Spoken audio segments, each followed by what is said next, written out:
Bonjour, je suis heureux de vivre avec vous un deuxième temps philosophique d'une manière un peu originale. Vu le confinement, nous allons continuer notre cours de philosophie morale par vidéo interposée. Donc, encore une fois, n'hésitez pas, si vous avez des questions à poser, à m'envoyer un mail. Je vous répondrai par mail. Nous allons aujourd'hui terminer la partie fondamentale de notre cours, terminer notre lecture du livre de Monseigneur Léonard, Les fondements de la morale. Et puis, à partir de la semaine prochaine, nous étudierons 5 chapitres d'éthique appliquée en nous inspirant de cet ouvrage, La philosophie éthique, enjeux et débats actuels, publié au Canada aux éditions de l'ERPI, édition pédagogique pour le premier cycle de l'enseignement supérieur. Excellent manuel, très bien fait, qui nous permettra donc d'étudier ces 5 domaines de l'éthique appliquée en nous plongeant dans les débats contemporains.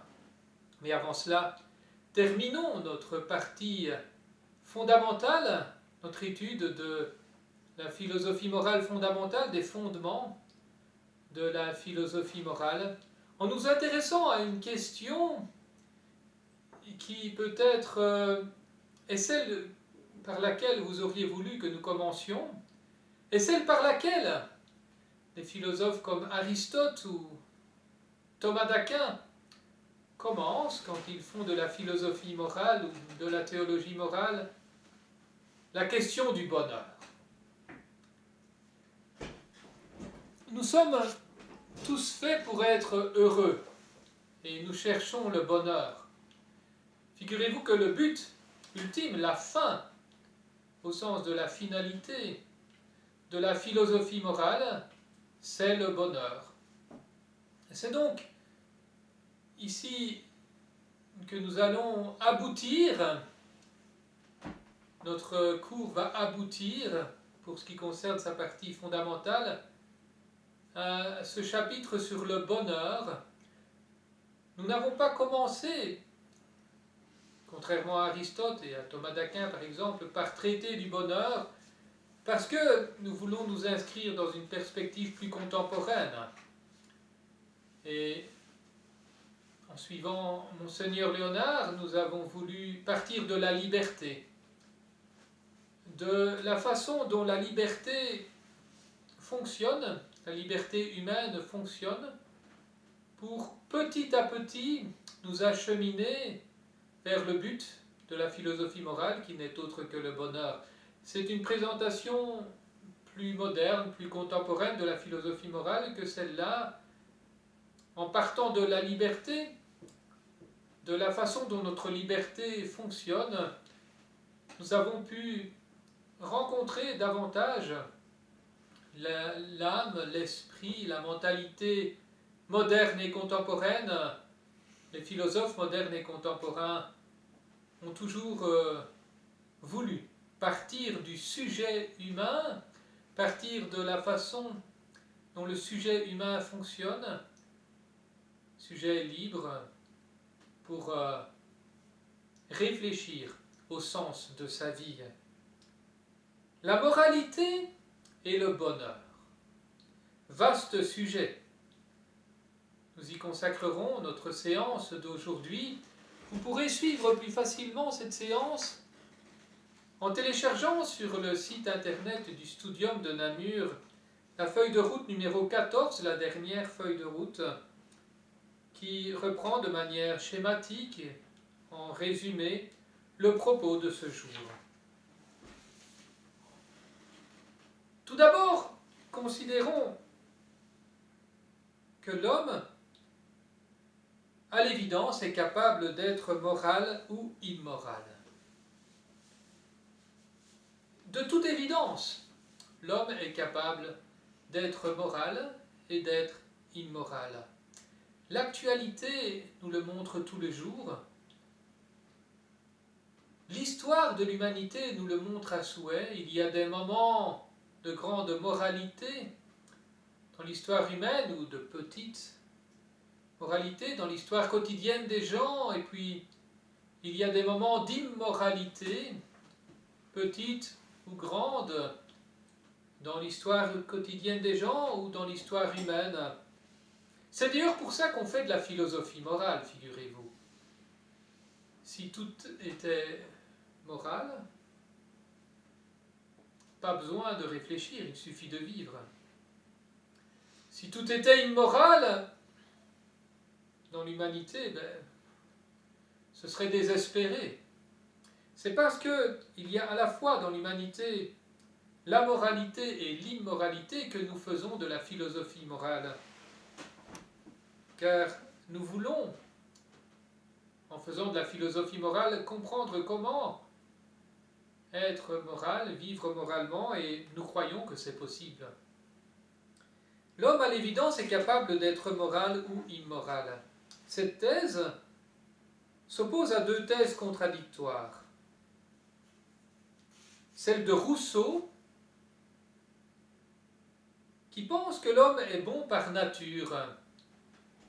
L'homme est bon par nature, c'est la société qui le rend mauvais.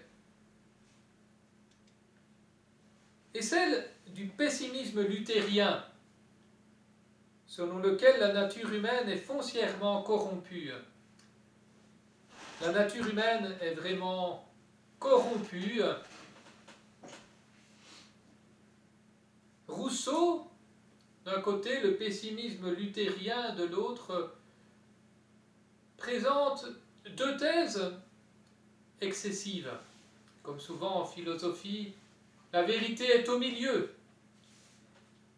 La vérité se situe entre cette opposition manichéenne, d'un côté Rousseau, pour qui l'homme est bon par nature, et de l'autre côté le pessimisme luthérien, selon lequel la nature humaine est foncièrement corrompue. La vérité est au milieu. L'homme est de fait immoral, mais il est appelé à la moralité. Dans la condition présente, l'homme est capable des deux. Dans la vie éternelle réussie, bien sûr, la liberté de choix entre le bien et le mal disparaîtra, au profit de la seule liberté d'adhésion spontanée à Dieu. Mais nous ne connaissons pas ici-bas cet état. Même les saints, jusqu'à leur dernier souffle, peuvent poser des actes immoraux. Et même une personne qui aurait vécu de manière immorale toute sa vie peut, à son dernier souffle,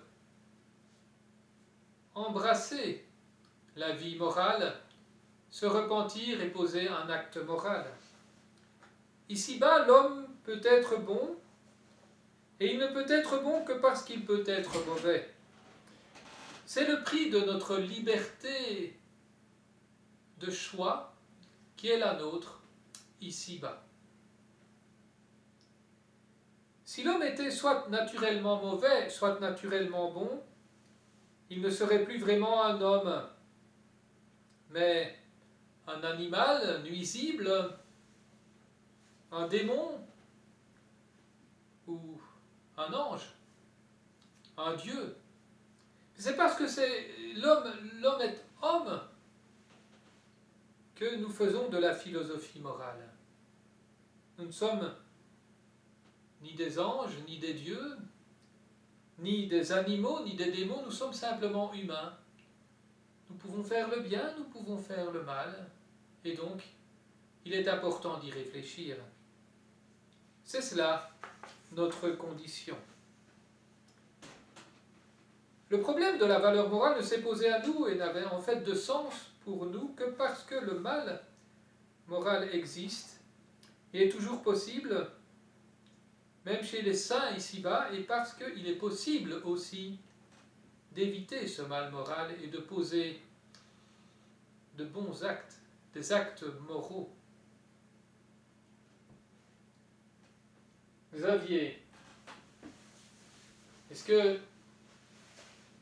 dans ton expérience avec les gens, tu remarques qu'il y a des personnes qui véritablement passent de la moralité à l'immoralité, de l'immoralité à la moralité? Est-ce que ce n'est pas le cas de tout le monde, finalement? C'est déjà moi. Oui, oui, oui. Oui. Mais c'est vrai qu'en tant que prêtre, on assiste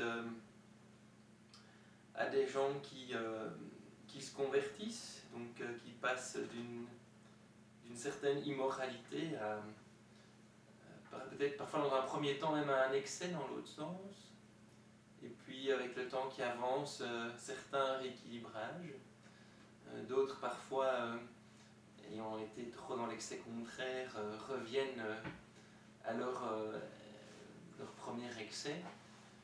Voilà. Puis d'autres personnes qui avaient l'air d'avoir des vies toutes droites, un mariage bien fait, etc., etc. Puis tout d'un coup, il y a un basculement.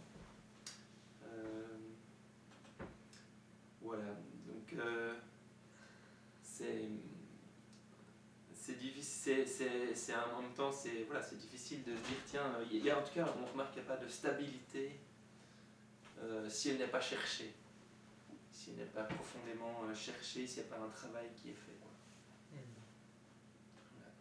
Voilà, c'est là tout l'enjeu justement de notre travail. De notre travail, de rechercher cette droiture, cette constance dans la vie morale et de comprendre en quoi consiste la vie morale et de chercher les moyens pour vivre une vie morale de manière constante, tout en sachant que c'est bien parce que nous sommes des êtres humains que nous faisons ce travail. Profitez donc de ce moment du cours de philosophie morale, car rendez-vous compte que dans l'au-delà, vous n'aurez plus l'occasion d'étudier ce cours.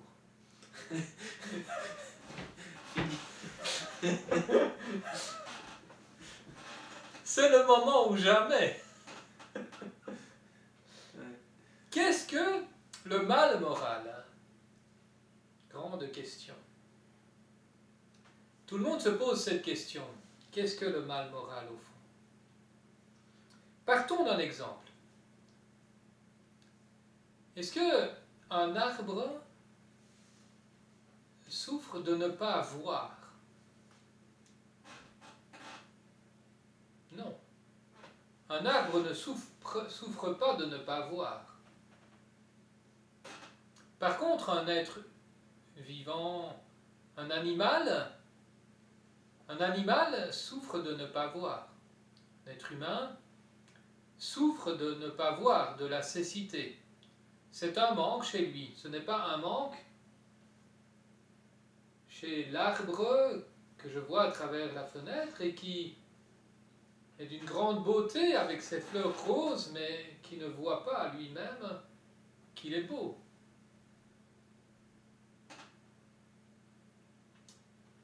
Je veux dire par là que, d'une certaine manière, le mal est une privation, le mal moral est une privation. C'est un exemple pour nous faire comprendre que le mal moral est une privation. Une privation pour un être, l'être humain, qui devrait ne pas en être privé. Ne pas voir n'est pas un mal pour un arbre, mais est un mal pour l'homme.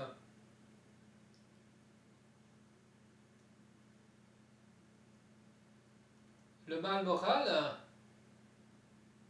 est un mal dans le sens où c'est aussi une privation pour l'être humain. Un manque de moralité est une privation, est quelque chose qui ne devrait pas être. L'être humain devrait être moral et le mal moral est une privation, est un manque, est une lacune d'une certaine manière par rapport à quelque chose, à ce pourquoi l'être humain est fait. À l'état de perfection, pourrait-on dire, de l'être humain. L'être humain, à son état de perfection, est un être moral. Quand il vit une certaine immoralité, il vit une privation. Un manque par rapport à ce pourquoi il est fait finalement. Sur le plan éthique ou moral, quand il y a un défaut de conformité entre l'acte posé et l'idéal pratique de la raison droite, on parle de mal moral. Il y a un défaut de conformité entre ce qui est posé comme acte et l'idéal pratique de la raison droite. Ça équivaut un petit peu à la cécité pour un être qui normalement voit. L'être humain, dans son état de perfection, est un être moral et quand il pose un acte immoral, il y a un défaut de conformité entre cet acte immoral et ce pourquoi l'être humain est fait. Ça, c'est le volet négatif du mal moral. Mais il y a aussi un volet positif. Ce n'est pas un simple défaut comme la cécité. La haine n'est pas seulement un manque d'amour. Le vice n'est pas seulement une pure absence de vertu. Il y a aussi quelque chose comme un attachement positif de la liberté à une antivaleur. Il y a donc un volet négatif, un manque, mais aussi un volet positif au mal moral, un attachement positif de la liberté à une antivaleur. Cette positivité du mal moral implique, sur un autre registre, plus caché, quelque chose comme une négation, une privation également. En effet, en tout acte, aussi mauvais soit-il, l'être humain poursuit toujours un certain bien. Ça peut paraître difficile à comprendre. Comment peut-on dire cela d'un voleur qui vole véritablement son prochain? Quel bien poursuit-il? Eh bien, le voleur qui vole son prochain, il poursuit un certain bien, à savoir s'enrichir. Mais ce bien est un bien déréglé, désordonné. Un bien qui devient moralement mauvais parce qu'il est déréglé. Il est voulu dans le non-respect de l'ordre. C'est un fait propre à notre humanité, et en cela nous ne sommes pas des démons. Il nous est absolument impossible de vouloir le mal purement et simplement en lui-même. Même quand nous volons, même quand nous tuons, nous cherchons encore un certain bien, un bien égoïste, peut-être, mais un bien tout de même. Celui qui vole cherche un certain bien, son propre bien, égoïstement, mais son propre bien. Il en va de même pour tous les actes mauvais que nous pouvons commettre. Nous voulons alors un certain bien, mais au détriment du bien d'autrui, au détriment d'un bien plus élevé, qui peut être notre vrai bien. Nous ne considérons pas assez ce bien d'autrui, ce bien supérieur. Cette non-considération de la norme est une privation, un manque également, une défaillance de la liberté qui tourne le dos à la lumière de la raison droite et du bien.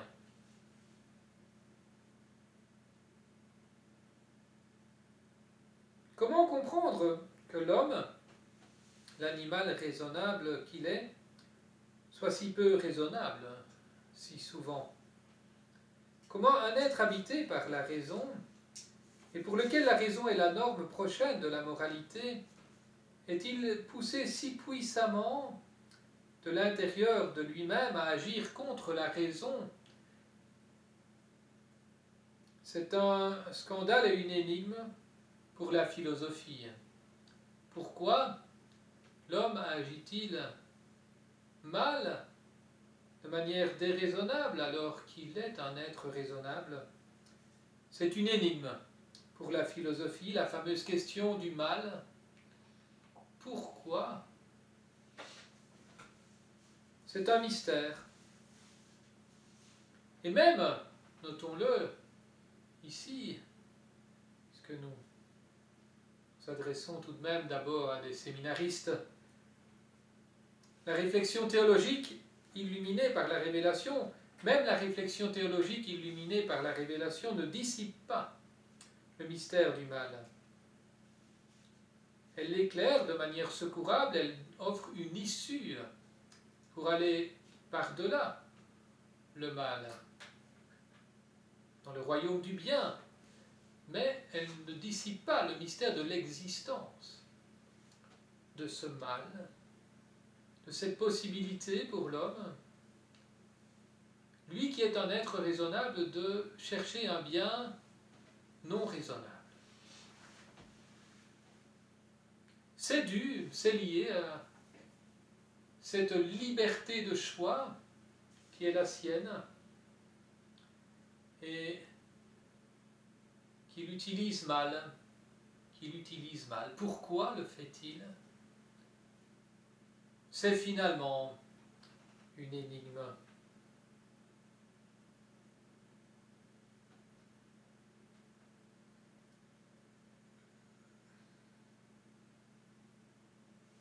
Nous faisons beaucoup de réflexions philosophiques. Nous avons posé ici un petit peu le contexte, les bases de notre réflexion sur les rapports entre la moralité et le bonheur, en nous souvenant de l'importance de considérer la condition humaine pour bien comprendre les enjeux de la philosophie morale et bien comprendre ce mystère finalement qu'est l'homme, car c'est l'homme lui-même qui cherche le bonheur, c'est l'homme qui finalement est tendu vers ce bonheur à travers les hauts et les bas qu'il peut connaître. Et cela nous permet aussi de comprendre à la fin de ce parcours de philosophie morale véritablement pourquoi il nous faut faire de la philosophie morale. La nécessité rationnelle du discours philosophique éthique s'enracine tout d'abord dans la nécessité vitale où nous sommes de sortir de notre état d'immoralité. Nous en avons déjà touché un mot. C'est parce que nous sommes dans cette situation où nous pouvons poser des actes immoraux que nous sommes amenés à réfléchir et à faire de la philosophie morale.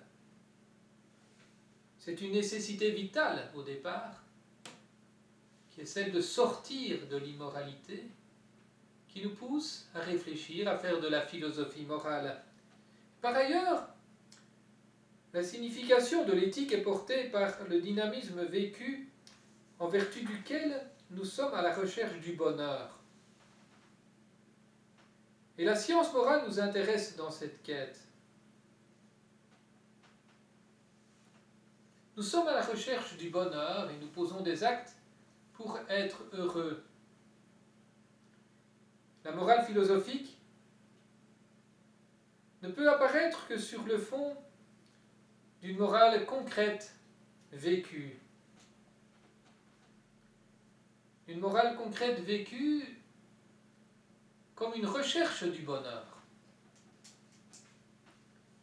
Et la science morale sera pour l'essentiel Une réflexion suscitée par les incertitudes où se trouve une civilisation dont la morale concrète a été ébranlée.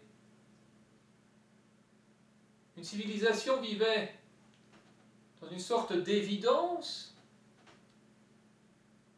et elle a été ébranlée dans ses certitudes.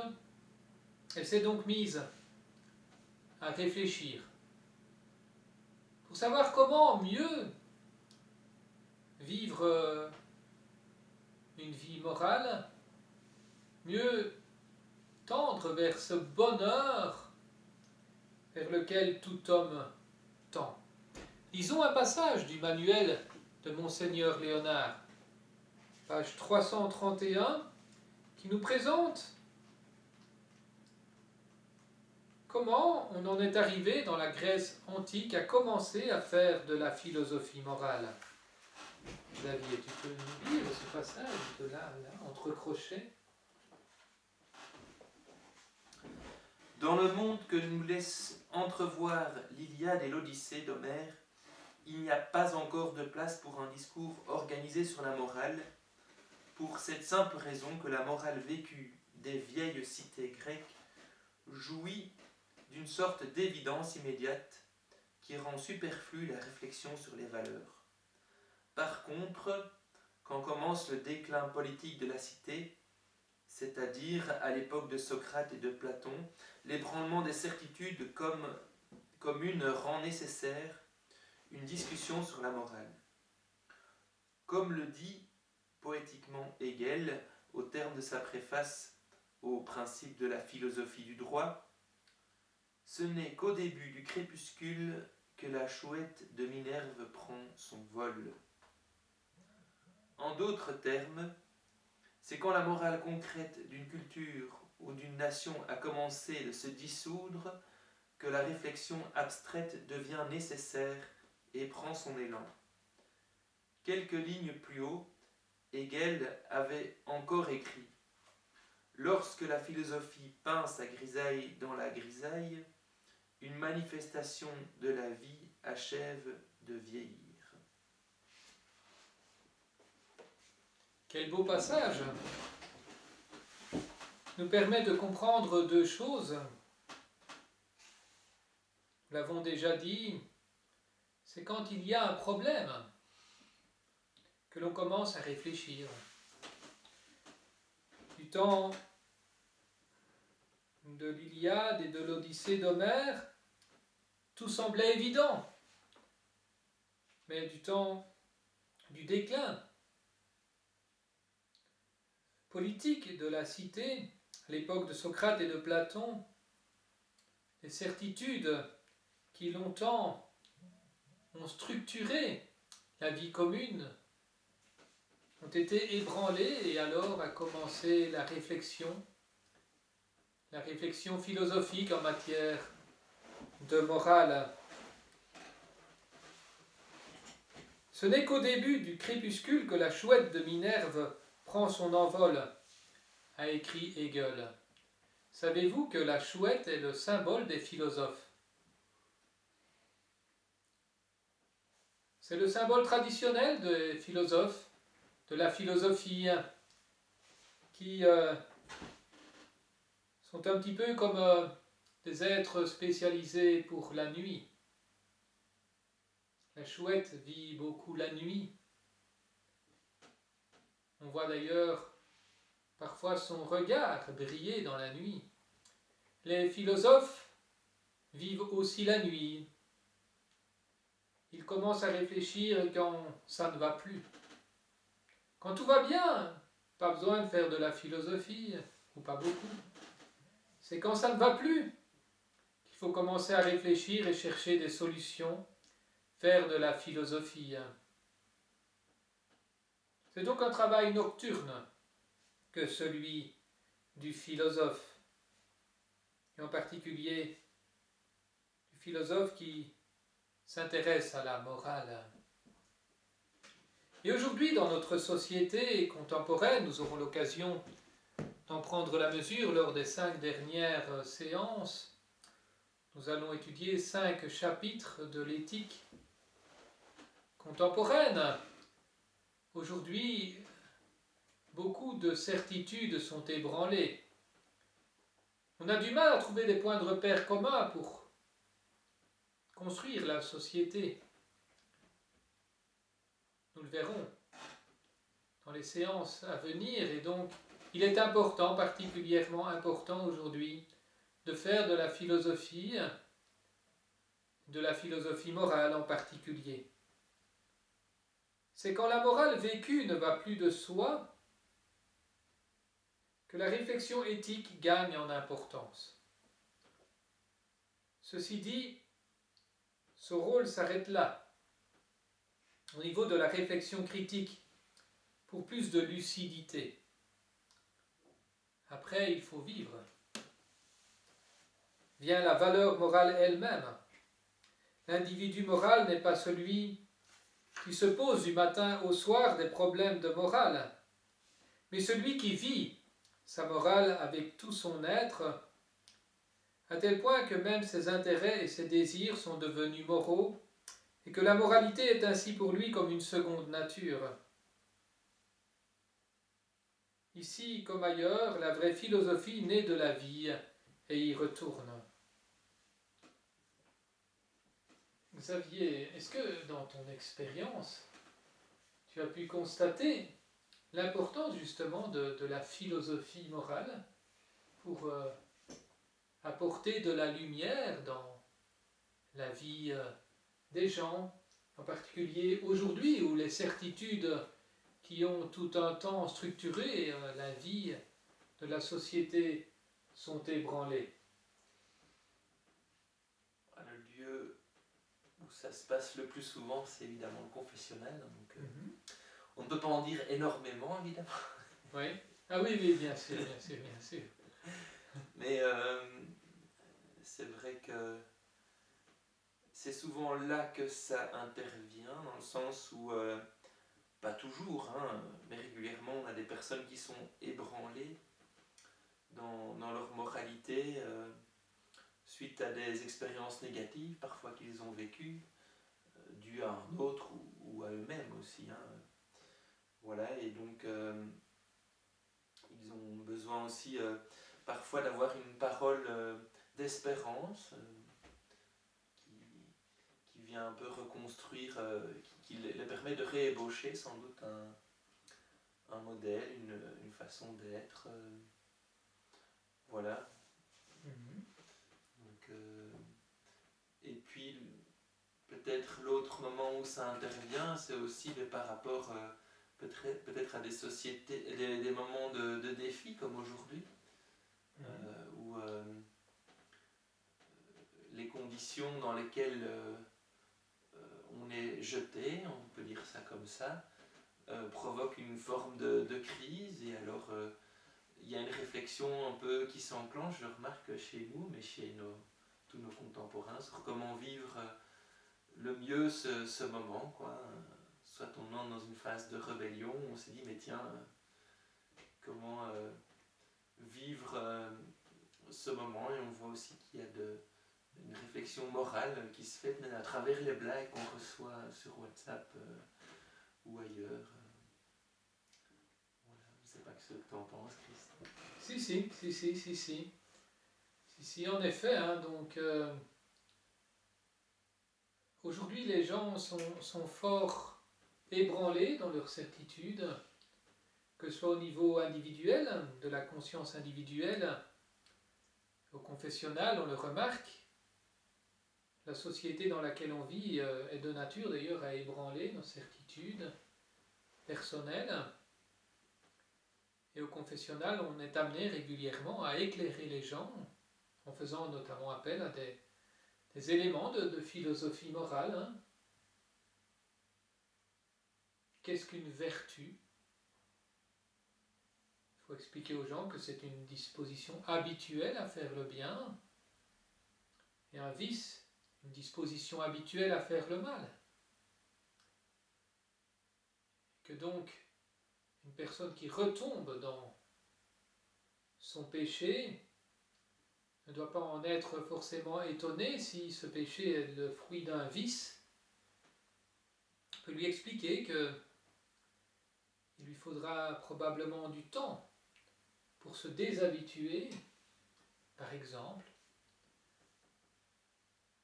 Et aussi au niveau collectif, et on le remarque avec la crise que nous vivons aujourd'hui, au niveau collectif, des questions se posent, des certitudes sont ébranlées, des questions se posent et donc les gens participent d'une manière ou d'une autre à un débat de société. Aujourd'hui, on le voit sur les réseaux sociaux, un débat de société, la société doit se repenser. La pandémie de coronavirus que nous vivons pousse les gens à entrer dans ce débat de société, à repenser la façon de vivre ensemble. C'est parfois difficile pour certains, mais c'est vital, d'une certaine manière. On voit donc que c'est au moment où on entre dans la nuit que la philosophie peut nous aider, nous donner quelques lumières, nous aider à dépasser une crise épistémologique, comme l'exprime Alasdair MacIntyre, un autre philosophe qui a beaucoup réfléchi à ces crises de croissance, peut-on dire. Tout cela parce que nous cherchons le bonheur. Fondamentalement, tout cela, c'est parce que nous cherchons le bonheur, nous cherchons une certaine façon de vivre heureux, de manière individuelle et de manière collective. Personne ne poursuit la valeur morale sans désirer en même temps le bonheur. Réfléchissons à ce lien entre la volonté morale et le désir de bonheur ou de la béatitude, un bonheur parfait. Quand nous avons étudié au début de notre cours l'interprétation archéologique de la conscience morale, nous avons répudié toute forme de démonisme moral strict. Le démonisme qui consiste à identifier la moralité à la poursuite du bonheur. Trop simplement. Mais être moral, vivre moralement, ce n'est pas rechercher forcément le bonheur simple. Ce bonheur qui est celui simplement de vivre sans problème, le bonheur, qui dépend de la bonne fortune, de la chance aussi. Il ne suffit pas d'être heureux en ce sens pour être moral.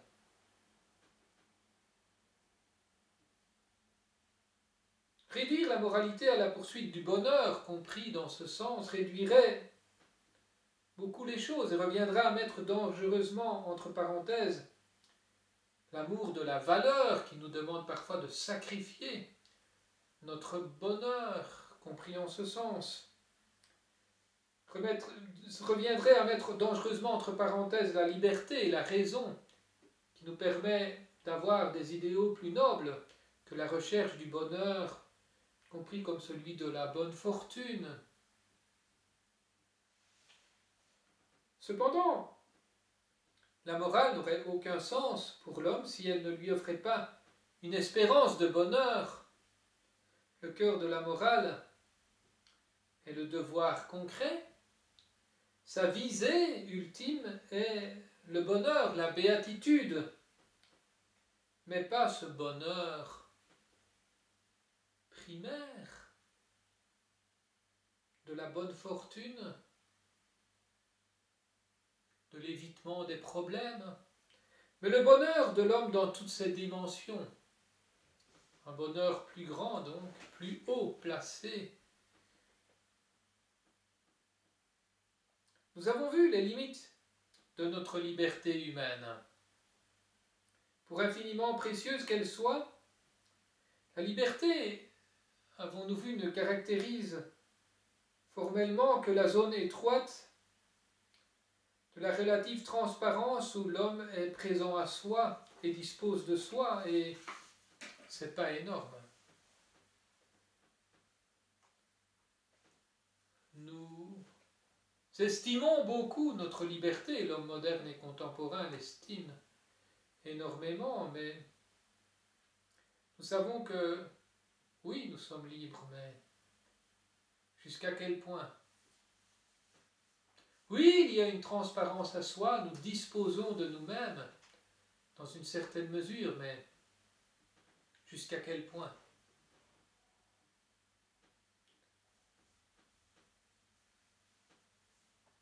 Nous ne pouvons pas faire tout ce que nous voulons. Nous sommes limités. C'est une liberté seulement humaine que la nôtre, limitée, contingente, incarnée, dépendante des conditions de vie qui sont les nôtres, et traversée de l'intérieur par un inconscient qui est maître en nous-mêmes, au plus intime de nous-mêmes parfois.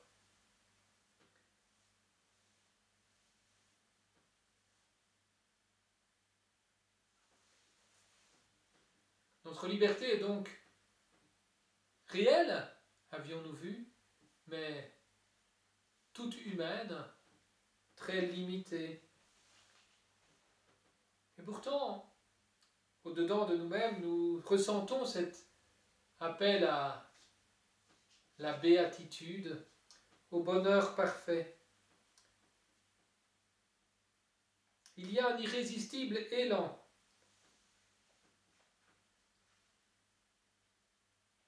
La nature totale de l'homme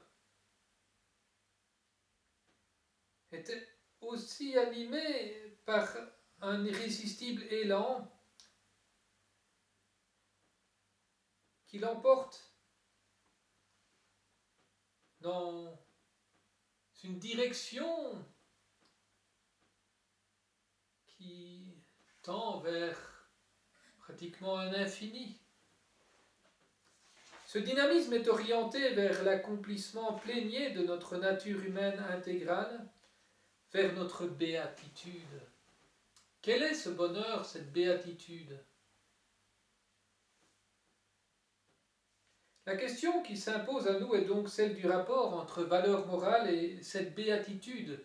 Ce bonheur, mais pas au sens du bonheur simple de celui qui n'a pas de problème, qui a de la chance, qui réussit. Mais la béatitude, au sens noble du terme, ce désir de bonheur parfait, infini. Quel est le rapport entre la valeur morale et ce bonheur que d'aucuns appellent aussi le souverain bien?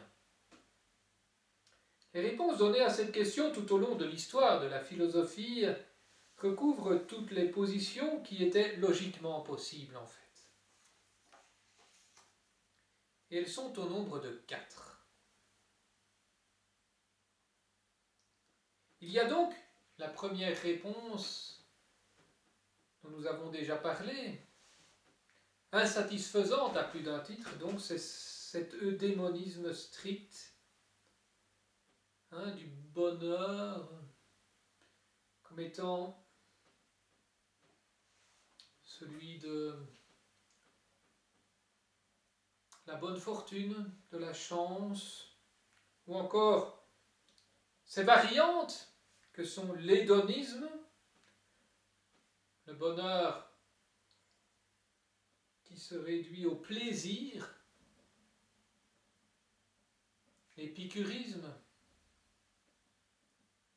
ou encore l'utilitarisme, la recherche du plus grand bonheur, du plus grand nombre possible de personnes, mais dans la philosophie utilitariste, qui par ailleurs est à l'origine du système capitaliste dans lequel nous sommes, on a eu beaucoup de mal à définir ce plus grand bonheur, et bien souvent on l'a défini en termes de richesse, de prospérité. Cette première voie de l'eudémonisme strict et de ses variantes, l'hédonisme, l'utilitarisme, etc., est insatisfaisante, nous l'avons déjà dit. Elles réduisent la valeur morale au bonheur lui-même, et un bonheur qui n'est pas à la hauteur de cet élan profond de l'homme vers la béatitude. Ces philosophies voient donc la forme déterminante de la moralité dans la recherche d'un bonheur et d'un bonheur insatisfaisant, insuffisant pour l'être humain. Une deuxième voie explorée par certains philosophes est celle de l'identification du bonheur avec la vertu. Le bonheur, c'est la vertu. L'homme vertueux est heureux du fait même de sa vertu. C'est la voie suivie par les stoïciens, pour lesquels il fallait trouver sa place dans la nature, dans le grand ensemble de la nature. Et c'est en trouvant sa place dans ce grand ensemble que l'on était heureux, vertueux et heureux. Trouver sa place, c'est être vertueux, c'est être heureux. Cette place nous était destinée d'une certaine manière. Il fallait la prendre. C'était ça, la vertu et le bonheur.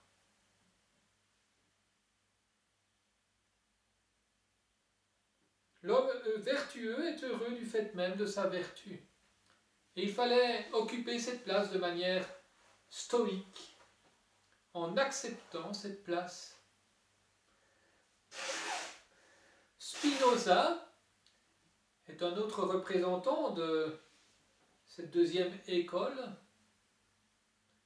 qui identifie le bonheur et la vertu. Quand il écrit « La béatitude n'est pas la récompense de la vertu, mais la vertu elle-même ». Ces deux premières voies, on le pressent, sont insatisfaisantes.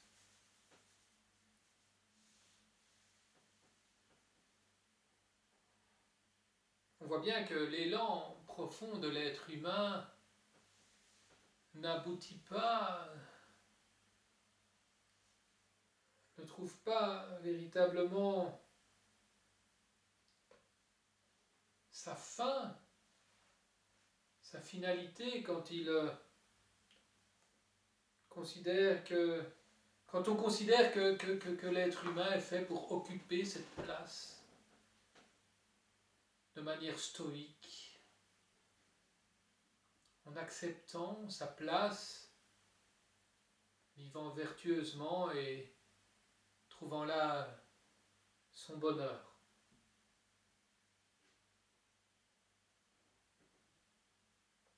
Troisième piste est celle de Kant, pour qui il y a un lien véritable entre la moralité et le bonheur, que l'on peut comprendre comme deux choses différentes qui doivent s'articuler, et ce lien est extrinsèque. Non pas intrinsèque, mais extrinsèque. La tendance au bonheur est pour Kant étrangère à l'ordre de la moralité. À tel point que si la recherche de bonheur intervient dans la motivation de l'action morale, on déchoit de l'ordre moral pour arriver dans le domaine de l'intérêt. Kant était comme cela. C'était un homme qui considérait que chercher le bonheur, c'était encore quelque chose d'égoïste, quelque chose d'intéressé, et que pour être moral, il fallait, nous l'avons vu,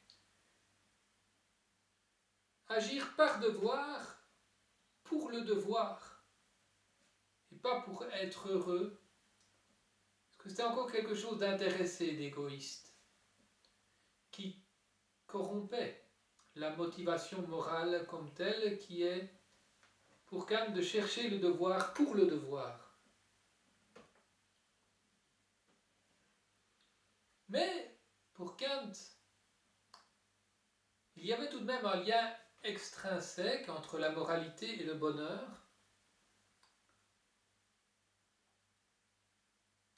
car pour lui, la raison pratique se propose nécessairement pour objet cet accord de la vertu et du bonheur qu'est le souverain bien. La raison pratique se propose nécessairement pour objet cet accord de la vertu et du souverain bien. C'est pourquoi Kant, d'ailleurs, postule l'existence d'un Dieu, du Dieu rémunérateur des bonnes actions, capable de faire correspondre au mérite de la liberté les ressorts naturels dont dépend le bonheur. Il ne faut donc pas agir de manière intéressée pour être heureux, il faut agir par devoir, pour le devoir, mais une fois qu'on fait cela, on a raison de penser qu'on sera récompensé par Dieu, qui va nous rémunérer, nous donner notre récompense. Cette récompense, c'est le bonheur. On ne doit pas chercher cette récompense, on doit agir moralement par devoir, hein, mais on a raison de penser qu'on sera récompensé. C'est donc un lien extrinsèque, non pas intrinsèque, mais extrinsèque entre moralité d'une part et bonheur d'autre part. Deux choses qui sont différentes, mais qui sont liées de manière extrinsèque. Quatrième piste, il y a un lien intrinsèque entre la vertu et le bonheur. Et cela pour une double raison. Le bonheur de l'homme total doit en effet impliquer une vie morale, ou la liberté, essentielle à l'homme, s'épanouit conformément à la raison qui le spécifie en son humanité.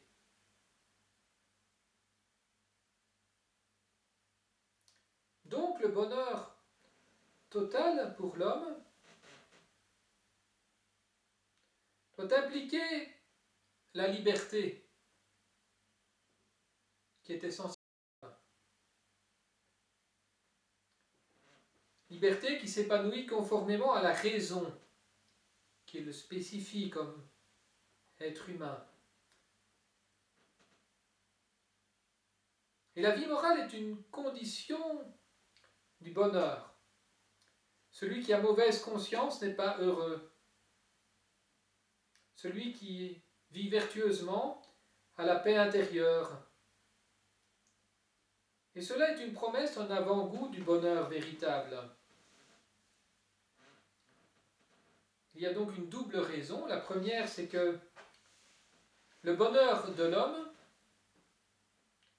doit impliquer une vie morale, où la liberté s'épanouit conformément à la raison. Donc, le lien n'est pas extrinsèque entre moralité et bonheur, puisque le bonheur implique la moralité, implique l'épanouissement de la liberté,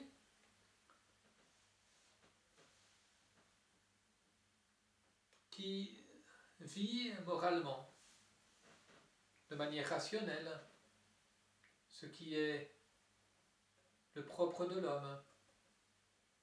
Il n'y a donc pas de lien extrinsèque entre moralité et bonheur, puisque le bonheur implique la moralité. L'homme n'est pas heureux, pleinement heureux, s'il n'est pas moral, puisque sa liberté, qui lui est essentielle,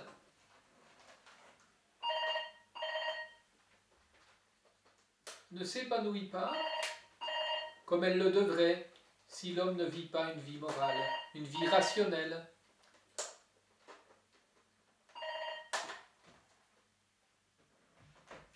Et ensuite, deuxièmement, l'homme vertueux n'est pas torturé dans sa conscience, n'a pas mauvaise conscience. Il a une certaine paix intérieure que la vie morale lui procure, et cette paix intérieure contient comme une promesse un avant-goût du bonheur véritable. On voit donc ainsi que le lien entre moralité et bonheur n'est pas extrinsèque, mais est intrinsèque. Il est non pas un lien entre deux choses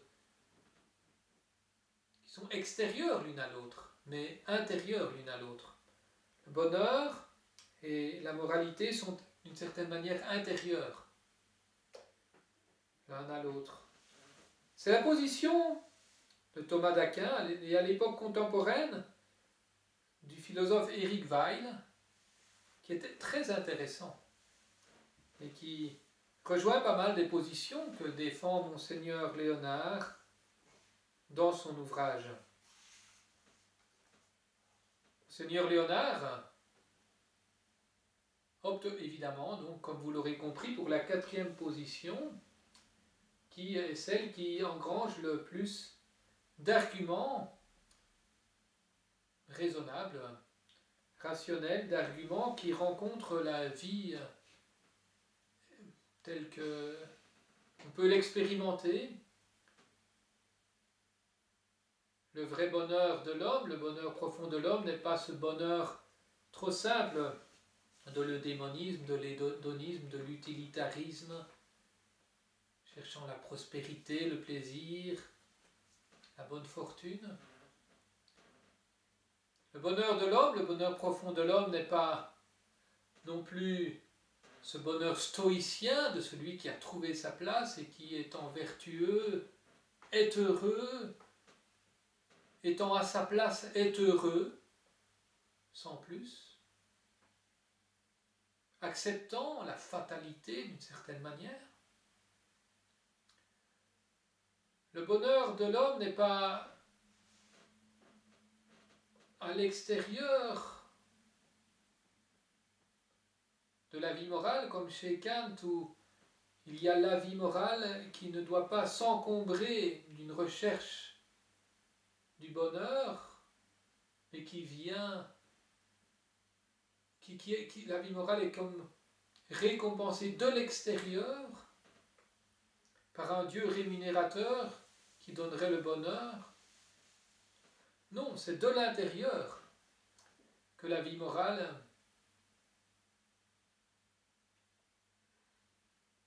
entretient un lien avec le bonheur, puisque le bonheur de l'homme, qui est un être libre et rationnel, implique une vie morale. Chose que l'on expérimente quand on est immoral, on a mauvaise conscience, on n'est pas heureux. Quand on est moral, on a la paix intérieure, et cela est une récompense, un avant-goût de la béatitude du souverain bien.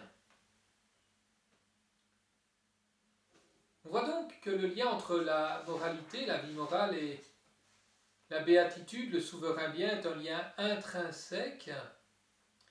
Et on peut expérimenter ce lien déjà de manière incomplète mais prometteuse quand on a la paix intérieure après avoir posé une bonne action. La vertu fait partie du bonheur véritable. L'homme ne peut pas être heureux comme un animal peut l'être, repu de nourriture terrestre, de plaisir. Son bonheur d'être raisonnable appelle aussi une vie conforme à la raison.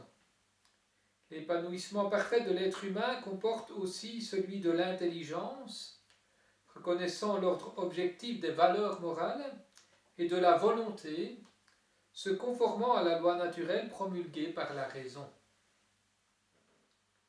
Pour atteindre ce bonheur, ce vrai bonheur, il faut aimer la valeur morale pour elle-même, pas parce qu'elle rend heureux.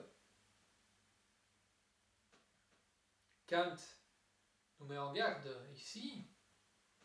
Paradoxalement, contre tout égoïsme, l'homme ne peut devenir vraiment heureux que si, pour l'amour désintéressé du bien, il renonce à faire de son bonheur l'unique but de sa vie.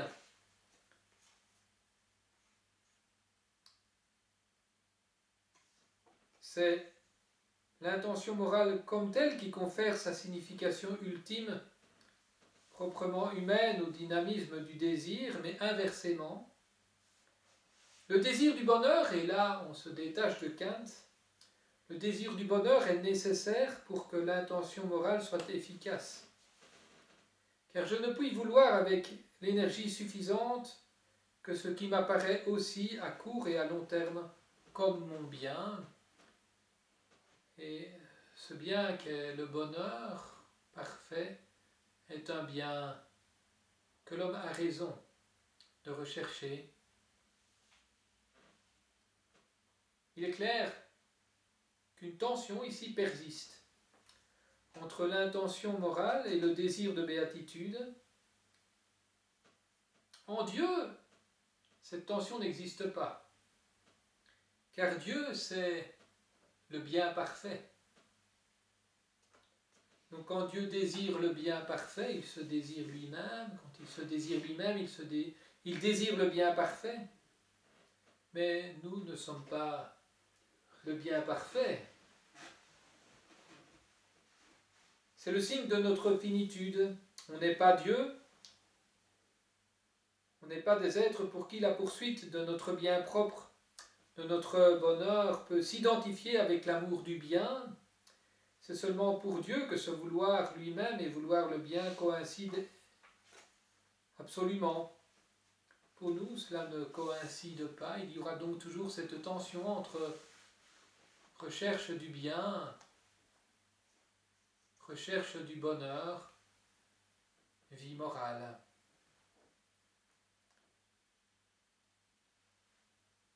Mais par ailleurs, la conscience morale spontanée considère aussi et surtout que le bonheur lui-même est ou devrait être le fruit venant effectivement couronner une vie morale bonne. D'où l'éternel scandale de la conscience morale commune devant le malheur de l'innocent et la prospérité du méchant. Xavier, on est souvent témoin de cela, de la prospérité du méchant et du malheur de l'innocent. Et témoin aussi du scandale que cela provoque chez les gens. Bien des personnes sont scandalisées, nous-mêmes aussi parfois d'ailleurs, par la réussite de certains qui pourtant vivent des vies immorales et l'échec d'autres qui pourtant vivent des vies morales.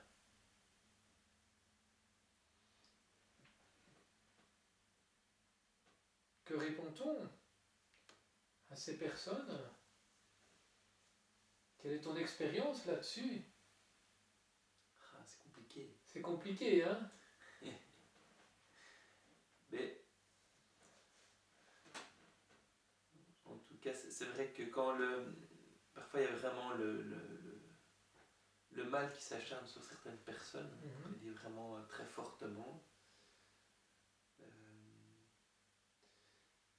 Mais je remarque que chez certaines de ces personnes, il y a quand même, au-delà de la souffrance que ça engendre, du sentiment d'injustice, il y a toujours quelque chose qui leur dit qu'ils font bien de rester dans une certaine droiture. Que, voilà, on peut prendre peut-être un exemple plus gros, hein, on voit quelqu'un par exemple comme Donald Trump à qui tout réussit, qui se permet de dire une chose et son contraire, de défendre en même temps certaines valeurs morales, mais en même temps d'être profondément immoral dans sa manière de fonctionner, d'agir, de parler. Ça a l'air de marcher comme ça, de prêcher le faux, et puis le vrai, et puis le faux, et puis de retourner sa veste à tout instant. C'est profondément frustrant pour des gens, des politiciens certainement, qui essayent de mener en tout cas une vie plus droite. Hein. On le constate aussi parfois dans notre politique en Belgique. Hein. Ce n'est pas seulement ceux qui ont une vie droite qui vont séduire l'électeur, mais justement peut-être parce qu'ils ne sont pas entrés dans un jeu de séduction. Et peut-être que, voilà, moi ça me fait dire que le bonheur est d'abord, n'est pas lié à de la grandeur, quoi, mais lié à une vie aussi ordinaire, hein, dans laquelle peut s'épanouir petit à petit le bonheur, malgré parfois certaines adversités tenaces hein, qui peuvent être liées à la santé, à un malheur familial ou des choses comme ça, mais au cœur de ces épreuves, il y a aussi la vie de tous les jours, et je pense que c'est là que se déploie le vrai bonheur. C'est pas nécessairement la réussite de super grands projets, de super grandes œuvres que le bonheur s'établit. Voilà, moi qui suis musicien, il y a toutes sortes de vies de compositeurs. Hein. On voit Mozart, un peu hédoniste, chercher le bonheur de chaque instant. Il est mort terriblement seul. Puis après on a quelqu'un beaucoup plus stable, comme par exemple Jean-Sébastien Bach, qui était un artisan, qui bien sûr il pouvait se fâcher, ne pas être d'accord, ou avoir ses grands désirs, mais il y avait plus une certaine stabilité. Et puis on a d'autres, des torturés comme Schumann, par exemple, qui... Voilà, puis d'autres comme Olivier Messiaen, par exemple, je ne sais pas si vous le connaissez, un grand organiste du XXe siècle, très chrétien, profondément chrétien, qui a fait même de la musique théologique, quelqu'un qui mettait le Christ au centre de sa vie. Voilà, il a vécu certaines choses dans sa vie, très dures, notamment, mais il était dans les camps de concentration aussi. À cause de ça, il a même eu une maladie un peu bizarre qui fait que quand il entendait des sons, il pouvait comme voir des couleurs, et en même temps c'était une faiblesse, hein, cette maladie, sur certains points. Mais il a mis ça à profit pour son œuvre. Voilà, donc on voit hein, toutes ces vies de personnes connues, et bien, il y a différents types, et comment face au malheur, ces grands malheurs, parfois on décide de rebondir, soit on est enfin je sais pas toi Christophe, hein, tu vois bien, des gens qui vont être dans le larmoiement, la lamentation, puis des personnes qui ont des malheurs aussi graves, décident d'être dans une autre attitude, et ça va engendrer toute une autre dynamique de vie, quoi. Oui, hein, oui. Je crois que c'est une des questions principales de l'être humain, cette question voilà, du scandale de la conscience morale commune devant le malheur de l'innocent et la prospérité du méchant. Et c'est une question qui est une bonne question. Je crois que ce scandale de la conscience morale commune, ce sentiment d'injustice est inspiré par Dieu, d'une certaine manière, car il exprime qu'il y a un problème. Il exprime véritablement que ce n'est pas normal, qu'il y a une injustice, et que donc il doit y avoir un lien entre la moralité et le bonheur. C'est donc presque une intuition philosophique que ce scandale, qui nous permet de pressentir qu'il y a un problème et qui nous permet de réfléchir à ce lien entre moralité et bonheur.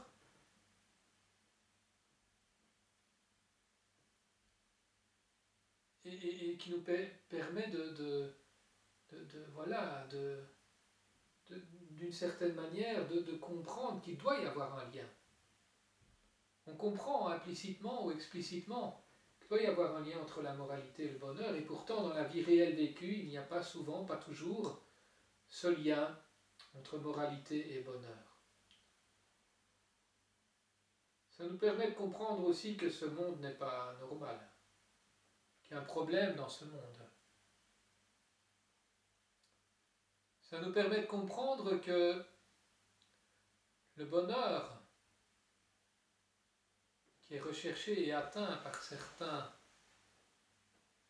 de manière immorale, ou vivant des vies immorales, n'est peut-être pas le vrai bonheur. Dans la Bible, on a régulièrement cela, l'expression notamment dans les psaumes de ce scandale. Et partout, dans toutes les littératures, dans la conscience commune des gens, ce scandale est exprimé. C'est une bonne chose, c'est signe d'une bonne santé spirituelle. Je pense que d'exprimer ce scandale. Et les réponses sont diverses. On a vu 4 types de réponses un peu dans l'histoire de la philosophie. La première réponse, donc hédoniste, démoniste, ne fait que faire le lit, finalement, de cette situation. Celui qui cherche le bonheur, celui pour qui la moralité c'est finalement le bonheur, hédoniste, il fait le lit de cette situation scandaleuse. Les stoïciens apportent une réponse déjà un peu plus satisfaisante à ce scandale, toujours insatisfaisante, mais un peu plus satisfaisante, dans le sens où ils pensent comme une sorte de système global où chacun aurait sa place, sa juste place. Mais on voit bien que ça ne satisfait pas l'aspiration au bonheur profond de l'homme.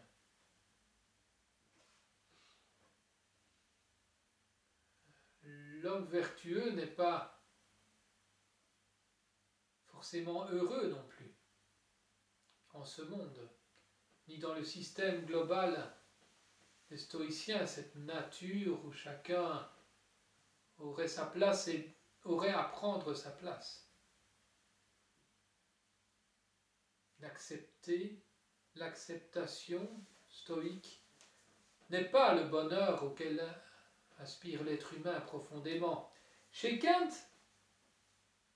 il y a une réponse à ce scandale, dans le sens où Dieu viendra rémunérer à la fin les personnes qui auront été morales. On voit bien que ça ne répond pas non plus pleinement à l'aspiration de l'homme au bonheur qui est au cœur de sa vie morale. Et donc dans la 4e position, celle d'Éric Weil ou de Thomas d'Aquin, il y a une réponse plus satisfaisante, car on voit bien que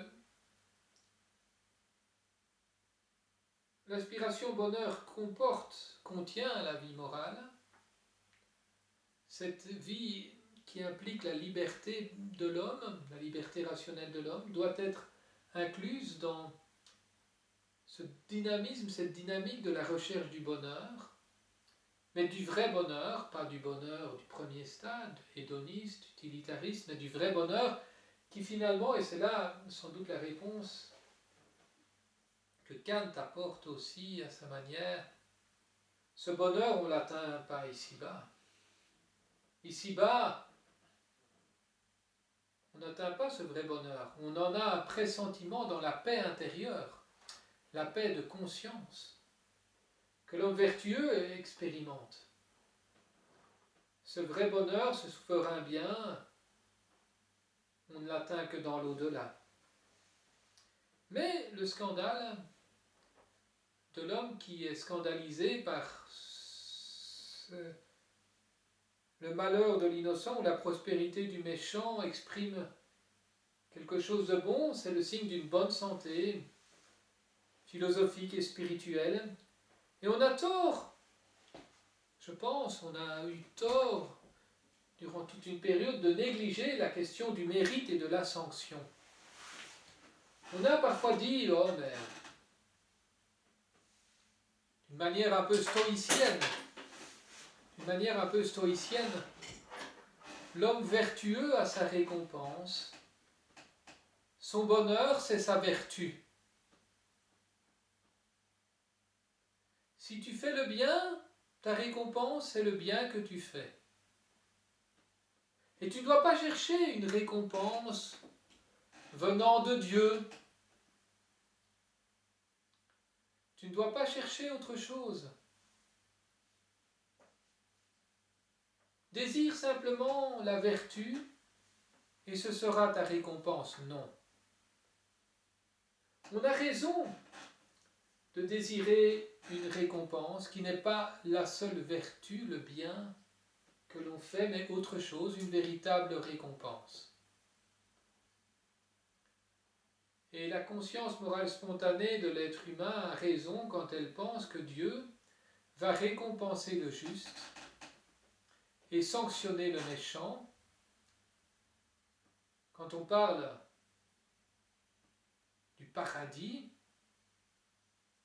de l'enfer, je suis désolé de le dire, mais c'est un peu une réponse théologique à cette question philosophique de la nécessaire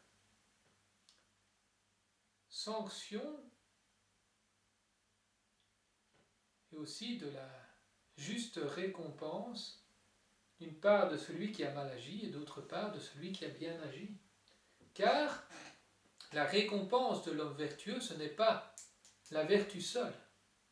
Cela ne correspond pas à l'aspiration au bonheur qui est inscrite comme un élan vital dans l'âme humaine. La béatitude ici intervient donc comme une sanction de la valeur. Nous ne sommes pas stoïciens, on a parfois été un peu stoïciens, je pense, nous ne sommes pas stoïciens. Le bonheur n'est pas la vertu elle-même, mais est la récompense de la vertu. Les notions de mérite et de sanction, au sens large de reconnaissance et par restreint de punition, expriment l'idée d'un lien d'ordre moral et non d'ordre naturel ou physique entre le bien et le bonheur. Il ne s'agit pas d'un effet naturel, comme la récolte découle de la qualité des engrais, mais d'un lien moral, une sorte de récompense, d'une sanction, d'une reconnaissance à l'égard de l'homme méritant. La conscience morale commune a raison d'attendre cela. Et le philosophe a raison de le poser rationnellement. Que penser de cette exigence de la conscience de voir la valeur sanctionnée parfaitement par le bonheur, de voir se réaliser le souverain bien? Comment penser cela? Il faut tout d'abord rappeler que la sanction du mérite n'est pas requise pour donner du poids et de l'efficacité à l'exigence morale, qui vaut par elle-même. Kant, ici, nous met en garde. L'exigence morale vaut par elle-même déjà. Par ailleurs, la béatitude est bien plus que la carotte qui fait avancer l'âne. Kant, ici, nous donne une leçon bienfaisante.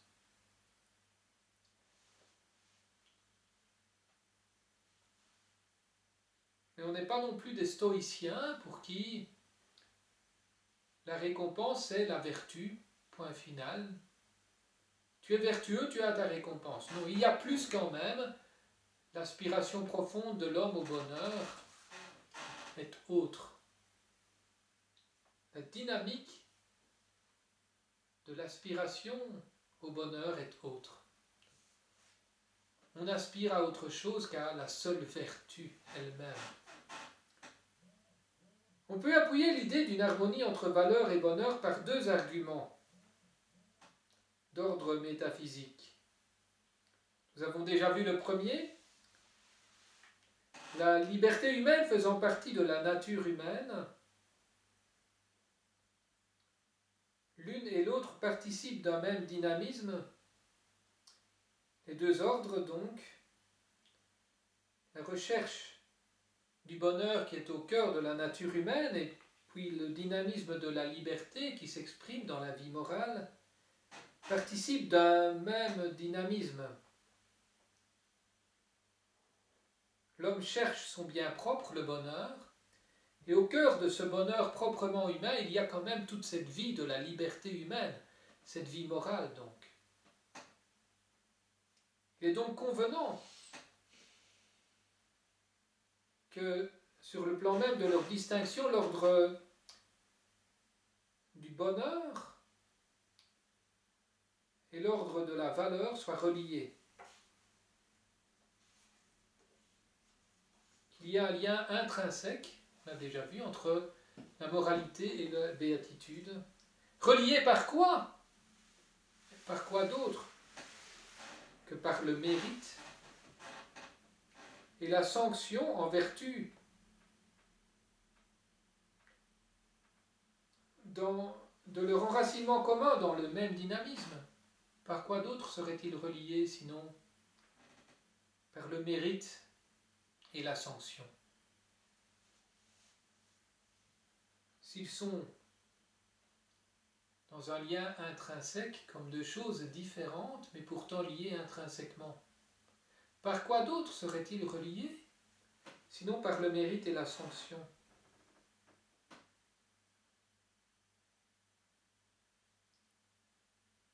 Et deuxièmement, le caractère vraiment humain du bonheur ne sera garanti que si la béatitude est obtenue à titre de conséquence de l'activité libre se déployant sur le plan moral, pas simplement comme une bonne fortune, comme de la chance, mais comme une conséquence de la vie morale. Si je suis heureux, ayant été moral, ce n'est pas parce que j'ai de la chance. C'est parce que c'est une conséquence de la vie morale.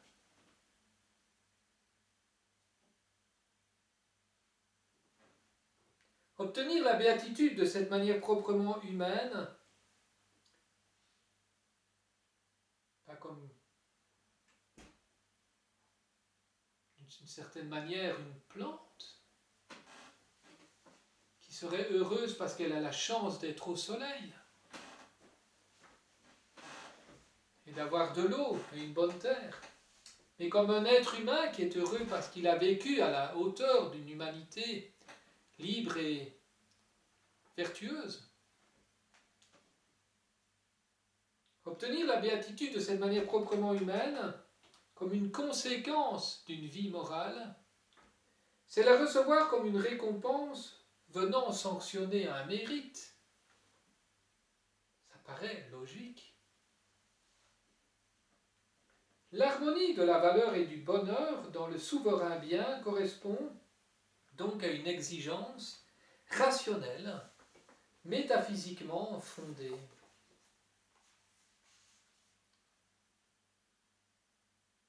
Mais même si la pratique du bien apporte des joies qui contribuent au bonheur et celle du mal finit souvent par compromettre les conditions mêmes du bonheur,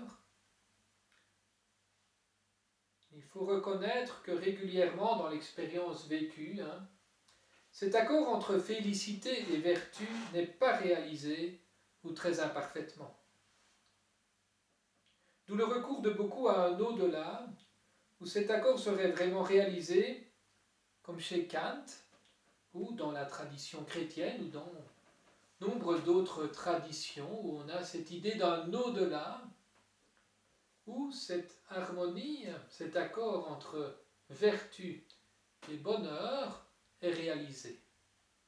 Non pas d'une manière stoïcienne, où donc la vertu c'est le bonheur, ta récompense c'est ta vertu, ta bienfait c'est ta récompense.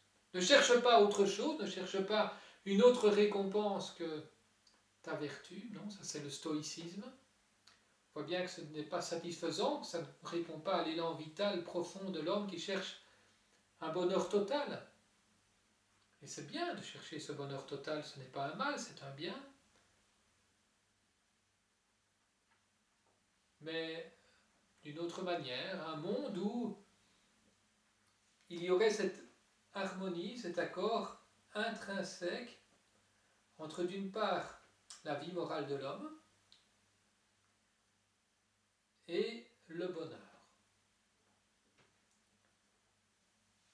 On en a plein d'exemples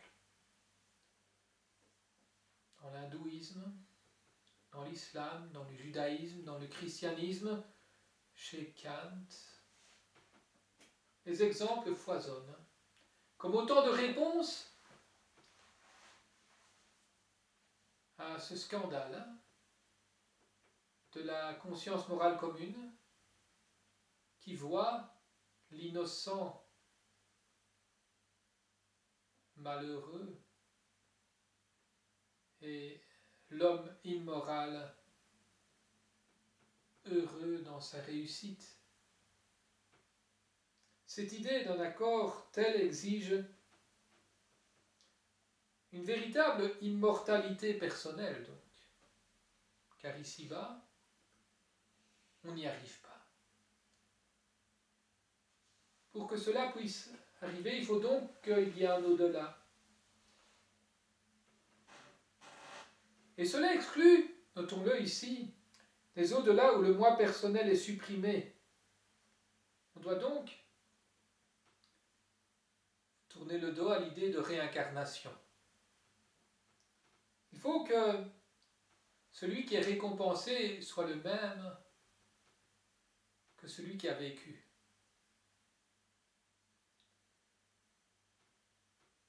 Si le moi est sans cesse réincarné,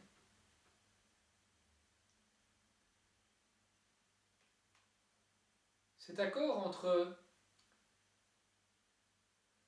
le moi qui a vécu et le moi qui est récompensé n'est plus aussi bon.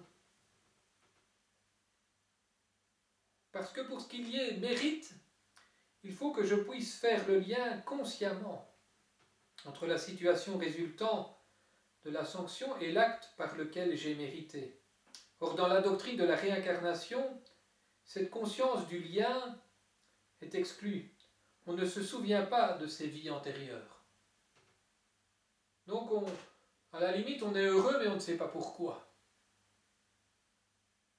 On sait que oui, on a probablement bien vécu les dernières vies, mais en quoi les a-t-on bien vécues? On n'en a plus le souvenir. Donc, le lien entre vie morale et récompense n'est plus aussi fort. En outre, la doctrine de la réincarnation pose un autre problème. Un problème qui tient au rapport entre le corps et l'âme. L'âme est ce qui anime le corps. C'est la forme du corps. Donc, une âme n'a qu'un corps. De la même manière que une statue n'a qu'une forme. Deux statues différentes ont deux formes différentes, deux âmes différentes.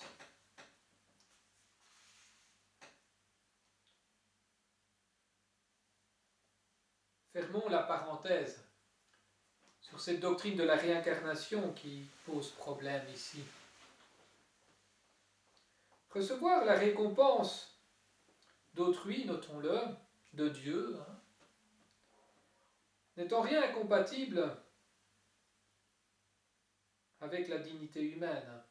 Pour une liberté qui se reconnaît d'emblée comme engendrée par l'autre, par ses parents tout d'abord, il est hautement conforme à sa vocation que son bonheur soit à la fois son œuvre et celle d'autrui, le fruit de son mérite propre et en même temps un cadeau de celui qui peut faire ce lien, qui n'est jamais parfaitement fait ici-bas, entre vie morale et béatitude.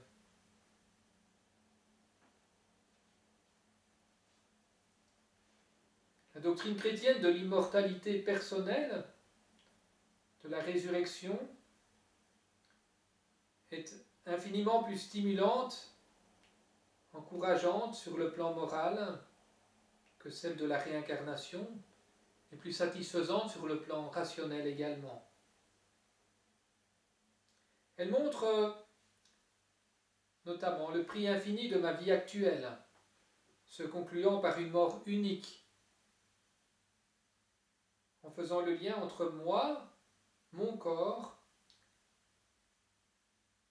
et ma vie future, où ce lien entre cet accord entre vie morale et bonheur sera assuré.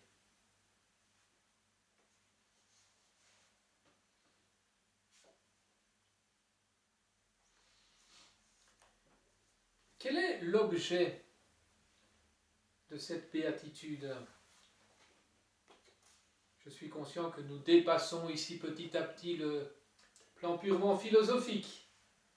Nous dépassons le plan purement philosophique, mais à la fin de ce cours, de cette partie de philosophie fondamentale, nous pouvons nous risquer à quelques réflexions plus théologiques, qui sont toutefois basées sur certains enseignements philosophiques vus au cours. Quel est l'objet de cette béatitude? En quoi peut consister la béatitude véritable de l'homme si jamais il l'obtient? Rappelons que c'est du souverain bien qu'il s'agit, que ce bonheur est donc pour l'au-delà. Aristote, qui s'est confiné à l'horizon terrestre quand il a réfléchi au bonheur, a lucidement reconnu que le vrai bonheur, celui du philosophe de l'homme sage, pour lui, s'adonnant à la contemplation philosophique, n'est intensément vécu que par intermittence. Saint Thomas d'Aquin a montré que la béatitude parfaite ne peut consister en aucun bien de ce monde ici-bas, elle est pour l'au-delà. C'est la vision béatifique. Quel est le contenu de cette béatitude parfaite? Nous pouvons, en guise de conclusion, de reprise de cette partie de philosophie fondamentale, tenter de le deviner. Poussons aussi loin que possible notre réflexion et avançons avec prudence sur le chemin de la théologie en nous basant sur ce que nous avons vu au cours de philosophie jusqu'ici. Nous avons vu que le dynamisme de notre liberté humaine est celui d'une liberté enracinée par le corps dans le monde. Quel serait l'idéal pour ce corps? Imaginons ce que serait l'idéal pour ce corps dans la vie béatifique. La perfection du corps. Nous pouvons donc penser à la résurrection de la chair. La chair qui ressuscite et est maintenant éternellement incorruptible. Nous pouvons penser aussi à une possession de l'univers, puisque l'être humain est, par son corps, en lien avec l'univers, un rapport harmonieux avec un univers qui serait lui aussi transfiguré. Deuxièmement, la liberté humaine émerge comme liberté singulière du moi, avons-nous vu. Sartre nous a aidés à ce moment. Quel serait l'idéal dans le souverain bien de cette liberté singulière du moi? Il s'agirait de la possession transparente de la liberté par elle-même. Troisièmement, nous avons vu que la liberté s'ouvre à la raison universelle, où communiquent toutes les libertés. Kant nous a aidés pour cela. Quel serait l'idéal dans le souverain bien, dans le monde de la béatitude, de cette liberté qui s'ouvre à la raison universelle et communique avec les autres libertés?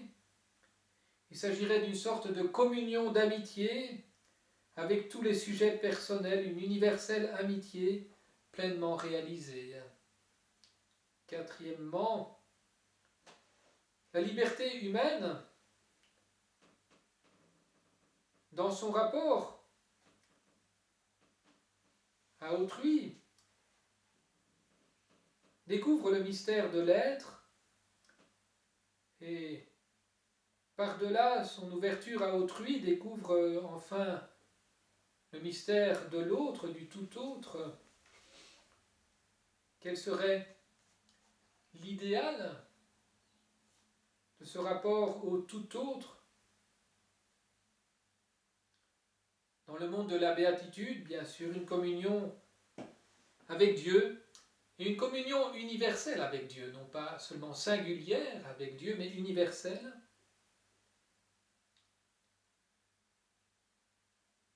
Expérimenter dans un lien avec tous les autres êtres, un lien parfait avec tous les autres êtres. Dieu en qui seule la liberté humaine trouvera l'absolu, l'infini, que les autres niveaux ne suffisent pas encore à rejoindre, autres niveaux qui trouvent leur fondement en cette communion avec Dieu. C'est uniquement dans cette communion avec Dieu que le désir humain du bonheur, qui est légitime, peut être comblé.